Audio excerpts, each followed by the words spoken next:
When you think of the company Sega, there's generally a few different categories of stuff that comes to mind. They've got great home console games, just look at your Sonics, your Nights into Dreams, your Super Monkey Balls, your Jet Set Radios, all that good stuff. If not their games, you might know them best for their consoles like the Genesis and Dreamcast. And then there's the whole other side to Sega that most of us still know about, but maybe not as much. So Sega is a powerhouse of arcade machine manufacturing. They've made over 500 different games, and I can guarantee you that the closest arcade you can find, whether retro or modern, will be full of Sega machines. What ends up powering these machines is a wide range of different hardware. Sometimes they're bespoke boards that have no similarity to anything you'd find in a home console, and sometimes they're just bog standard GameCube motherboards, like in the Sega Triforce. Sega's never been known to shy away from just using off-the-shelf hardware like this in their arcade systems. After all, the Sega Naomi and Chihiro were nothing more than modified Dreamcasts and original Xboxes. I went down the Sega arcade machine rabbit hole a while ago because all of this bizarre hardware is so familiar yet extremely mysterious. There's just this whole world of gaming hardware out there that the general public is never even supposed to think about, let alone get their hands on this kind of stuff. Man, just talking about it,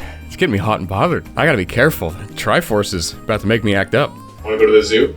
Over the years, Sega has made all kinds of different platforms to power their arcade machines with, and eventually while I was looking them all up, I came across the Sega Alls series of arcade hardware, and this is where it got really interesting. And I can't explain the Sega Alls without first explaining the game Star Horse 4. This is a game which, to my understanding, is a virtual horse racing betting sim. And let me make this crystal clear, it's not a horse racing sim. Nope. It's a horse racing betting sim. You don't get to race any horses. All you do is bet on them. And it is one of the single most bizarre pieces of Japanese media that I have ever seen. And don't take my word for it. Here, let me play you a quick ad for Star Horse 4 so you can see just how Sega themselves markets this thing.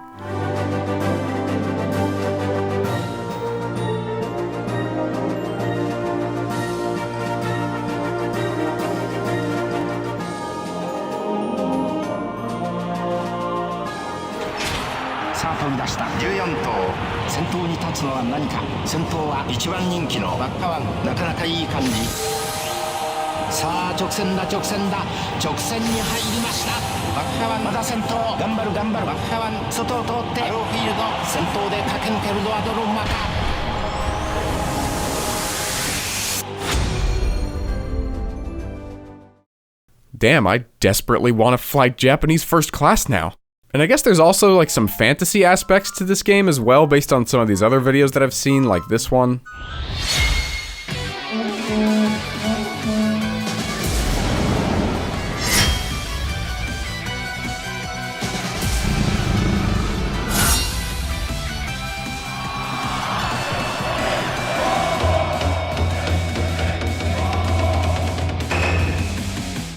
I don't know, man. And probably most bizarrely, on the official Star Horse 4 YouTube channel, there's a ton of videos in this super wide aspect ratio. They always feature random anime girls doing your typical waifu thirst trap shit. Sometimes they're schoolgirls, and I admit this one is kind of really uncomfortable to watch. And sometimes they're actually the ones that are racing instead of the horses for some reason. And you know what? Fuck it, this is Star Horse 4. Sometimes they are the horses. Also, this is a game that you could theoretically go play in Japan right now. It's still active. The last video that was posted to this channel was 2 days ago at the time that I'm writing this. So now that I've put you through the discomfort that is Star Horse 4, let me bring it all back to the Sega Alls. You've probably figured out at this point that the Sega Alls is the machine that powers Star Horse 4. There's actually 2 different versions of Star Horse 4 and 2 different machines that run each version. There's the main machine, which is higher powered, and it runs the main Star Horse 4 server, which powers the overhead displays where you actually see the races taking place. And then there's the client, or satellite machines as they're referred to,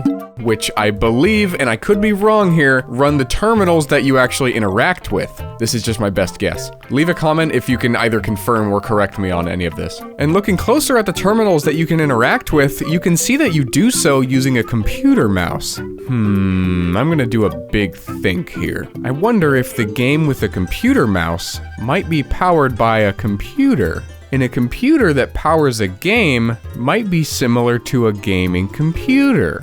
And come to think of it, I know of a place where weird computers tend to end up after being decommissioned. And $418 later, straight from Japan, I now own a piece of Star Horse 4 history.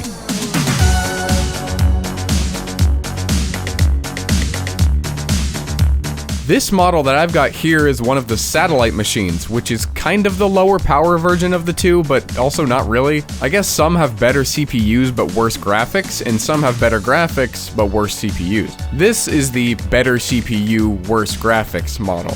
And while sadly I can't play Star Horse 4 at home, since these machines require authentication to start up, I can at least take this thing apart and see what's inside and then see if I can repurpose it as a sick gaming PC. Something that I am no stranger to if you've watched my channel before. So let's get into it.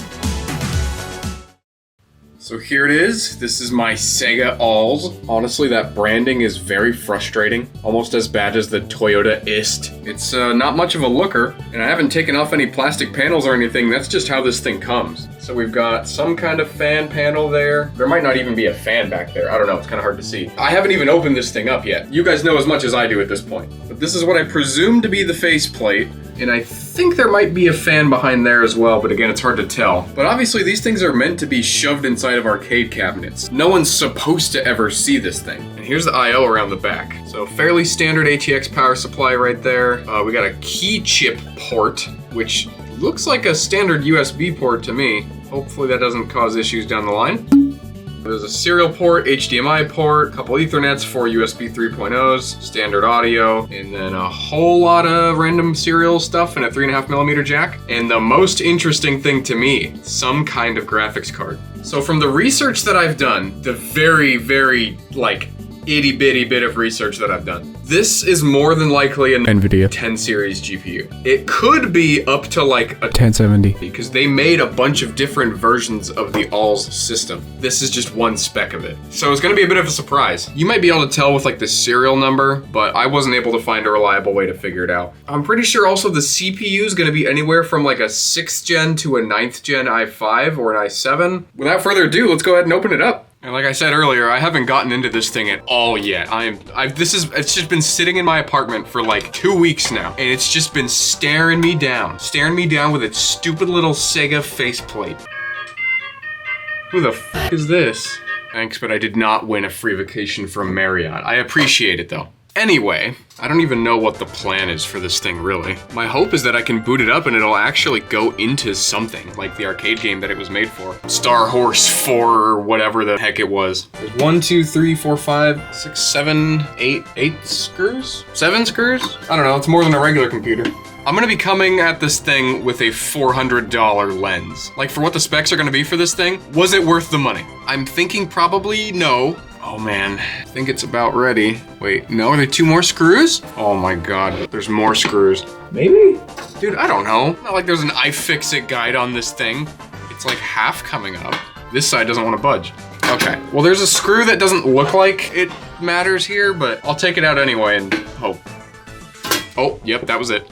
Here's your first look at the Sega Amusement Linkage Live system. It sure is a crappy computer. Man, this reminds me of some of those bullshit brands like DIY PC or whatever. This just looks like a very, very cheap custom PC where every single part was approximately $5. At least that's what this power supply is telling me. It's not even labeled. Okay, well let's just kind of start poking and prodding at this thing, I guess. So here's that weird USB port that says, what does it say? It says key chip on it. It's literally just a USB port. These 4 wires here are indicative of regular USB. So that's weird and interesting. Before I take this thing apart, on the off chance that I do screw something up in here, and now that I say it out loud, it's probably a little more than an off chance. So in the event that something gets screwed up here, I would be really upset if I wasn't able to boot into this and see what it's like, just as it is. Like, what does this boot into? I don't know. And I don't want to screw up the SSD or screw up something in here that makes it so we can't boot this up anymore. So we're gonna pause from disassembling it, and I'm gonna go ahead and turn this thing on. We'll see what happens, I guess. I have no idea what to expect. And to the dismay of select individuals from the comment section, the dirty cherry keyboard is back. And no, I still haven't cleaned it. Okay, power supply on. Oh, she's going. No power button required, I guess. Not getting any video. Let me try the onboard graphics. Nothing. Okay, well that's not good. At least I don't have to worry about breaking this thing. It's already broken. Oh, what the heck? Hold on. I just turned it off and on again and now it's fine. Oh, okay, so we got a Windows loading screen, and I don't have the Ethernet plugged in right now. I don't know what it's gonna possibly do to phone home, so. Ooh, Alls MX2, step 1. How interesting. I wonder what that says. Hold on, let me use my Google Translate app. It just says starting up. I'm not very confident that this thing is gonna be able to boot into anything. A system that's this new, I imagine, has to connect to the internet to work. Okay, so it's finally changed. We've got error 0001, first possible error. I feel so honored. Okay, let's see what this says. Key chip not found, press the service button to display how to deal with it. Where's the service button? Okay, well, I mean, even if I found the service button at this point, I don't think it would make much of a difference considering I don't have the key chip. So, I think that's as far as Star Horse 4 is gonna get. There may be some way to get around this. If anybody knows, let me know. Because what I'm gonna do is I'm gonna take out this SSD and I'm not gonna do anything to it. I'm gonna just leave it as it is. So maybe later on, and someone figures out a way to like crack it so we can actually play it. Maybe I can make a video about that. But for now, let's just continue with the teardown then, I guess. Oh man, where should I even start? So it does look like there is a fan on the front panel. This is the front side right here. Sorry, this thing is enormous. So it intakes through what I believe is a 120mm fan. But I want to try and get this graphics card out. So let me get this brace off. You know, from the color of the motherboard down there, this is looking a lot like it might be a Gigabyte board. In like 2nd through 4th gen Intel, Gigabyte had a lot of boards that were that kind of solder mask color. So I wouldn't be surprised if that was the case. Intel technically also made their boards in that kind of solder mask as well, but I doubt they put an Intel desktop board in this thing. That would be very weird. Okay, so we'll unplug the SSD, undo this reusable zip tie thing. Bringus Studios versus reusable cable tie. Fight!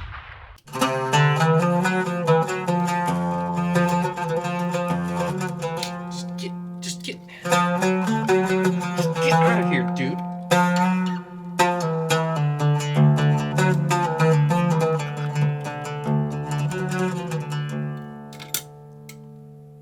Bringus Studios wins. Wow, that's kind of a pain. And then it looks like these serial ports that were around the back do just plug into the COM ports on the motherboard. So those literally are just regular old run-of-the-mill serial ports. I'm guessing that that goes to the interface on the arcade machine, the buttons and stuff that you actually press, but I have no idea. I'm not a Star Horse 4 arcade owner, so who knows? But anyway, let's get this graphics card out. I'm excited to see this thing. It really doesn't get any more bog standard PC than this. It's just a PC. The only thing special so far is the key chip port, which that's not even special, it's just a USB port. All right, here he comes. Oh, so this is a, unbranded wacky boy.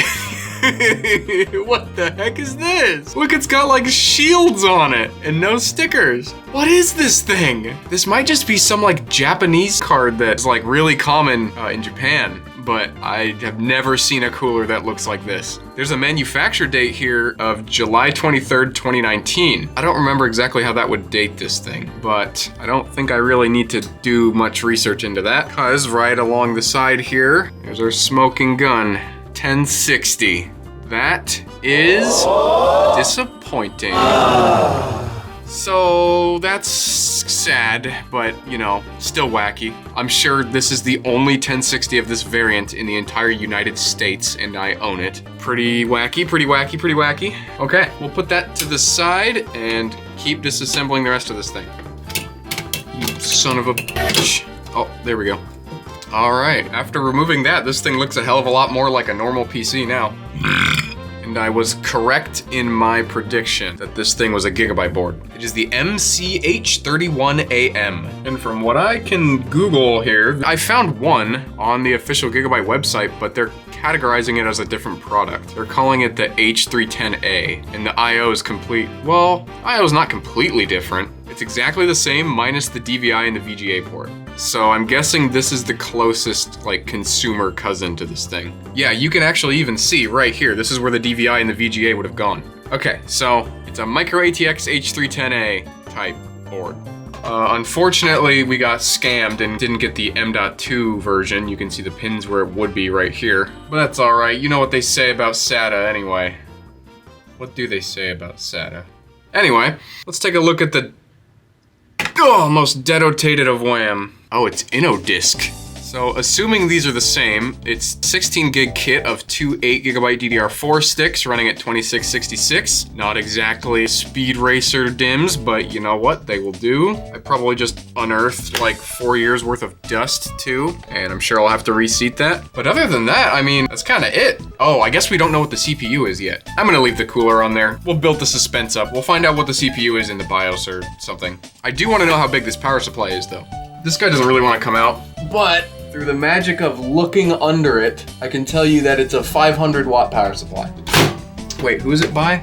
It's manufactured by FSP, model number FSP 500-50 AAC. There you go, documented. It's nice to see that they didn't put the typical like Dell or HP spec 180 watt power supply in here. For even whatever CPU's in here, I don't think this thing probably needs a 500 watt power supply. It might come close, but it's probably overspec'd, at least a little bit. And I know I said I wasn't gonna remove the SSD, but I did get curious as to what model and brand SSD this is, so I wanna find that out. It's a, what?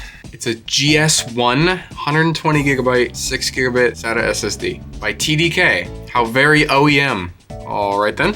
Also, the fan is SAN Ace 120 if you were curious. This cooler is your mom's. And that's pretty much it for the parts. So we'll go ahead and put this thing back together. You know, with like a 3D printed like hard drive mounting rail area, you could probably turn this thing into kind of a decent little NAS or something. Like if you nixed this entire cover and you just found a way to mount like 6 or 8 hard drives in here, can't forget to plug back in the ever important key chip port. But not before I thread it back through the ever important other thing. Round 2. Fight! Look, I took it apart when it was flipped 180 degrees, so this is, my mind can't handle this. I'm doing my best. I'm not even gonna bother looping this SATA cable back through that thing. Bringus Studios wins for a second time. Oh, that was spooky. Luckily, this whole thing uses like 2 sizes of screws, and one of them is entirely for the power supply and nothing else. All right, we are all put back together. I'm going to grace it with this 1 terabyte Samsung SSD. And because I think it'll be interesting to see the thermals on this thing, because it only has 1 fan, I'm also gonna put the lid back on. Now that we've got our mad JDM Sega computer back together, let's play some games. Actually, no, can't get too ahead of myself again. We still don't know what CPU is in this thing, so let's find that out. You know, another weird quirk about this thing is that it doesn't have a power button. You hit the switch on the power supply and it just starts up. Oh, that is not good. That is really not good. Now I kind of regret putting this whole thing back together, because if we're lucky, there will be a jumper that we can pull and then replace, and it will get rid of the BIOS password. And if we're unlucky, then, well, this video is about to become very painfully a Bringus Studios video. So, let me get back to the motherboard then. I'm not seeing anything right off the bat that just screams BIOS password jumper to me. Okay, this is a manual for a very similar motherboard to this one, and there should be a way to clear the BIOS password just by doing a normal CMOS clear, from what I can read. I also found it really funny that it says, use a metal object like a screwdriver to touch the 2 pins for a few seconds. Like, it doesn't tell you to use a jumper or anything, it just says, oh, you know, just touch it with a screwdriver, you know, that's fine. I mean, that's what I'm gonna do anyway, but you're not supposed to tell me to do that. So this is very unfortunate. I found it, but there are no pins in there, just pads. So the first thing I'm gonna try is to just pull the battery for a little bit and hope that does it. That's like the old school way. But I may need to like solder some wire there if I can't get something to like short it properly. I am gonna try to just press a screwdriver against the 2 pins, but that doesn't always work. Battery's out. I'm gonna give it like 10 minutes and hopefully the password is gone. Okay, it's been about 10 minutes. Let's see what happens. Okay, it just turned itself off. And back on again.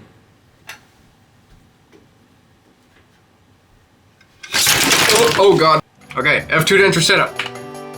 Ah, damn it. Still need a password. I'm going to try the second option, which I did not want to have to do, and poke those solder pads.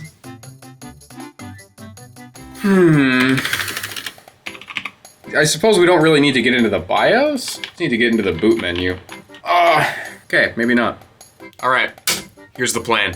While we can't get into the BIOS, we don't necessarily need to, because this thing will have a BIOS order already set up. Obviously, it wants to boot a SATA drive, because that's what it does by default with this one. What I want to find out though is if before it wants to boot a SATA drive, if it wants to boot a flash drive, because then I can have the SSD connected and then have my Windows installer, and it'll boot to the Windows installer. We can install Windows. There you go. And even if that's not the case, if I have to, I can preload the SSD with Windows. So we've got options no matter what. But this one's the easiest, so let's see if this works. Okay, so it does not seem to want to boot the flash drive. That's fine. Annoying, but fine.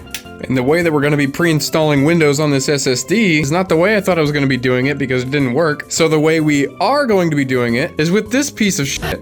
Only purpose that this computer serves is to read the Windows installer and then install Windows to the SSD, so then we can take the SSD and move it back to the Sega PC. There's undoubtedly a better way to do this, but you know how it be on this channel.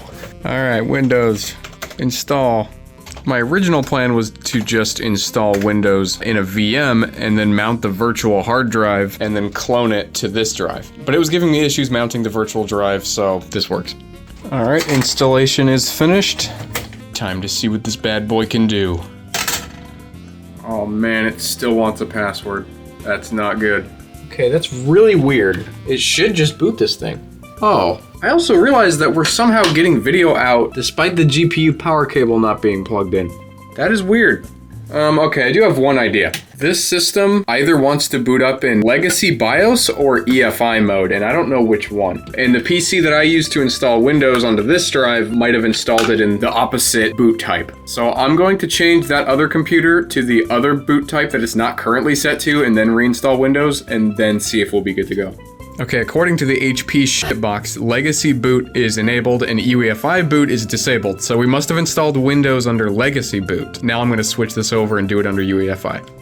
Okay, third time's the charm, or fourth time, or fifth, or what are we even on at this point? Hey, there we go, that did it. Okay, so this thing can only boot over EFI unless you can get into the BIOS and change it. I really do want to get into the BIOS of this thing, but for the scope of this video and with the current knowledge I have with hacking BIOSes, which is absolutely nothing, I don't think we're going to be able to do that. If you do know how to get into a BIOS like that, or you know how to like dump the BIOS chip and then get the password or something like that, that would be invaluable information to me, because I do want to do more stuff with this machine, but I feel like I'm going to be very limited with that BIOS issue. I've got a bunch of Arduinos and I've got a bunch of Raspberry Pis, and I know you can kind of sort of do something with those regarding dumping BIOS chips. So if you know something about figuring all that out, let me know in the comments. This is me from the future. The best way to chat about that's going to be on my Discord, so see the description for that. Thanks. In case you guys didn't see it in my 1x player video, I'm going to show you a cool trick. If you don't want to sign into Windows, just do this. no@thankyou.com. Put that as the username, and then add anything as the password for your Microsoft login, and then it errors out, and then you get to make a local account. That's what I'm talking about. No, accept. Nope. No. Oh, it installed Windows 10 Home? Why did it install Home? Time for the big reveal. What CPU is in the Sega gaming PC? It's an i5-8500. You know what? I'm about to say it. I'm okay with that. That's exactly not bad, because I was expecting like a 6th gen i5, like an i5-6500. But the fact that we're getting something that's 8th gen, that means that we've got 6 cores now, which is a good bit better than a 6th gen. So I'm happy with that. And it definitely looks like we don't have a GPU driver, so let's go ahead and get that. God, Microsoft, please stop. It's never enough for you. No, stop. Stay up to date by regularly bringing in your browsing data. What does that mean? Bringing it where? Oh no, this happened to me the other day on my main editing workstation. I was just using my computer one day, And then all of a sudden, I open up Edge, and the only reason I used Edge at all is because I use YouTube Music to listen to music sometimes. And YouTube gets really weird when you have one YouTube account signed in on one window and then another YouTube account signed in on a different window, because I've got Bringus Studios signed in on one window and then I've got my personal account on another, and it was just not having it. It was freaking out. And so I was like, okay, well, I have Edge here. I might as well just use Edge. So I have Edge signed into my personal account and then Chrome signed into the Bringus Studios account. That way they don't fight with each other. But then one day I was opening Edge and I go to listen to some music, and the entire bookmarks bar on Edge was full of the bookmarks that I use in Google Chrome. And the browsing history on Edge was full of my browsing history on Google Chrome. And that shit was so terrifying that I booted into a live copy of Ubuntu, manually deleted all of the program files for Edge because you can't do it from Windows Explorer, it doesn't let you. And then I went back into Windows and denied the system from writing to that folder ever again. I don't like that. I do not like that at all. However, Edge is literally malware, so as you can see, it's still installed on my main PC, and I can't figure out how to get rid of it. So if you know how to like permanently disable Edge, please let me know. I hate this shit. It's literally malware. Anyway, and you've probably been wondering for a little bit at this point, John, why are you using Windows? This isn't your thing. You used Steam OS. And let me show you guys why we're in Windows. The reason I would always install Steam Deck OS is because I wanted to use the Steam Deck interface on a PC. But for the last few months now, there's been an update to Steam Big Picture. Let me just show you guys here. It's literally exactly the same thing. You can even see it trying to tell me to press the Steam button. So the Deck UI is entirely here in Windows now, so it just feels a little silly to try and, still install the Steam Deck OS at this point. I don't know. I mean, it's a lot of fun because I get to, like, suffer. But other than that, I mean, this is always the end goal I would try and get to, and it's already here in Windows now, so. But this seems like a much easier means to the end now. Oh my god. Don't worry, we're not without bugs. Just because we're in Windows doesn't mean that things are working. Okay. Something is very not happy. Actually, let's see how our driver installation went. Alright, there's our 1060, and it's the 6 gig model, which is good. I was really worried it was gonna be 3 gigs. Okay, cool. So that's something. That's a GPU. It's not killer, but, it's there. I'm gonna restart and hope that it fixes our odd Steam issue. Nope. You thought. What is this? Chat with Bing about password tips? Okay, I know I just had a whole spiel there about how I'm gonna use Windows now, but Windows is being awfully Windows, and it really makes me not want to keep using it. Oh, Windows. What are we gonna do with you? Anyway, this is working better now. Alright, so I'm gonna get some games installed, and then we will come back and see if this thing is the killer gaming PC that I hope it is. Alright, let's see how this piece of Japanese cultural history handles gaming at 1080p. First up is a CSGO bot match at high settings. I may as well have just been running Half-Life because this living legend stays above 200 FPS most of the time with no issues at all. Unless there are a bunch of dudes on the screen, then it drops to a far less playable 199 FPS, which actually makes this computer a fucking joke. I take everything I said back. Our GPU core is working its ass off here at almost 100% usage, while the memory's just kinda chilling around 2.5 gigs out of the 6 it's capable of. Living up to only 2/5 of our potential is something that the 1060 and I have in common. The temperature on the GPU is also nice and low, settling in at under 60 degrees Celsius. A result undoubtedly gained thanks to the heat shields on the front. Ignore the 1.1% lows, they're broken right now. Next up, we have Half-Life Buttlift version Black Mesa with high settings again. This game runs pretty well on the Alls, averaging around 170 to 200 FPS, except when there's physics shit flying everywhere like in this room. Then it drops to a measly 120 FPS. Does measly imply that something is like measles ridden? That's kind of gross and fucked up. I've never actually thought about it until now. The GPU is maxed out at 100% usage again, and this is supposed to be a 120 watt card, but it barely ever ends up above 103-ish watts on here. Not sure why this guy seems to be having performance anxiety. This particular version of the 1060 might be clocked lower for longevity or something, or I don't know, maybe it's just a shitty card. I'll explain more about this specific variant of the 1060 after the benchmarks. Rocket League at high settings is another walk in the park for the Sega Alls, with frame rates as high as 300 FPS, but an average of more like the mid-200s. Man, this thing is having no issues at all with all my regular low-end test suite of games, so let's start pushing it a little bit harder. We'll start with GTA 5. And this time I didn't want to let the alls off easy, so I cranked every single setting as high as it would go for maximum GPU suffrage. And let me tell you, it sure is, still running great. What the heck? How is this no-brand entry-level GPU from the Stone Age still keeping up this well? You could be playing this on a 120Hz monitor and be having a great time. Granted, this is just 1080p, but that's still the most common resolution in the Steam hardware survey, and especially for this class of GPU. Man, what a great little card this is. And up until now, it does seem like that the CPU's been kinda taking the week off. Alright, well then let's see if we can put this i5 to work in Red Dead Redemption 2, which I am cranking entirely to ultra settings, kinda just because I want to see something in here break. And what happened was exactly that, but unfortunately not in the fun magic smoke releasing kind of way. It's crashing during the first cutscene. Cool, huh? Taking it back down to a more reasonable balanced preset, I could finally get in game. Is what I would say if it didn't crash in the same spot again. It didn't look like I was overutilizing my system memory or my video memory, and the CPU was just kind of hanging out at 40% usage, so I'm just gonna take the settings all the way down to the lowest preset and then hope for the best. And guess what? It crashed again. The only way it will get past this intro cutscene is to set the graphics API to DirectX 12 instead of Vulkan. So, I did that, and then since I don't learn anything, I also set it all back to Ultra, and mid-40s FPS, baby. I've never been so happy to see such dog shit performance. Finally, a game that this 1060 has to work for. The frame times are all over the place compared to the other games so far, but it doesn't really affect the experience all that much. After a while, things did tend to smooth out and it wasn't too bad.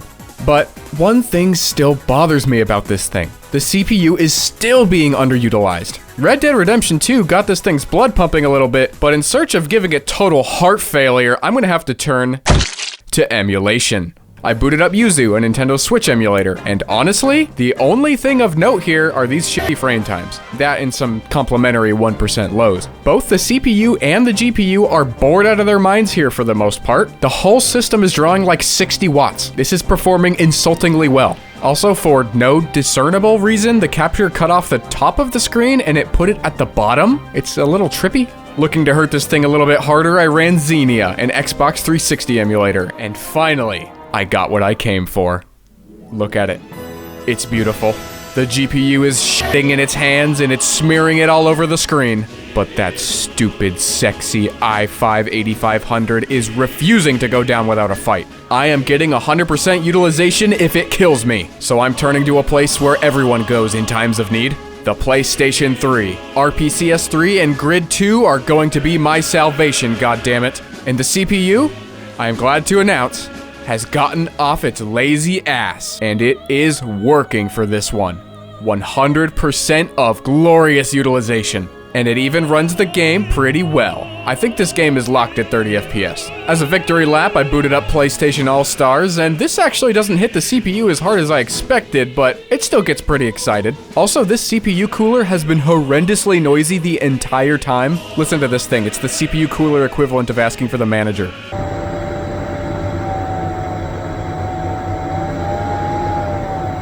So now we have to answer the question, was this thing worth the $418 that I spent on it? To answer that question, I put together a list of components that you could buy to build essentially the exact same computer. This list has brand new parts for everything except for the motherboard, CPU, and GPU, which are all out of production, and this is what I came up with. We've got the cheapest 1060 6GB on eBay that hasn't been mined on, or at least this seller didn't admit to it in the description, for $87. We've got the cheapest i5-8500 on eBay for $65, the cheapest Gigabyte H310M motherboard on eBay for $55, 2 sticks of 8GB DDR4, which also happened to be a little bit faster than what's in the Alls, but it was still really cheap, so that's going to be $27, a 120GB SATA SSD from AData for $10, the cheapest 500-watt power supply that I could find new from a reputable brand, and it happened to be this EVGA unit, which is going to be $55, this piece of shit Rosewheel case for $40, this equally shit CPU cooler for $9, and this 3-pack of SATA cables for $6. And the $418 price tag of the Sega Alls includes what I paid with tax, so if I add the tax onto the total of all these components, it comes out to $390.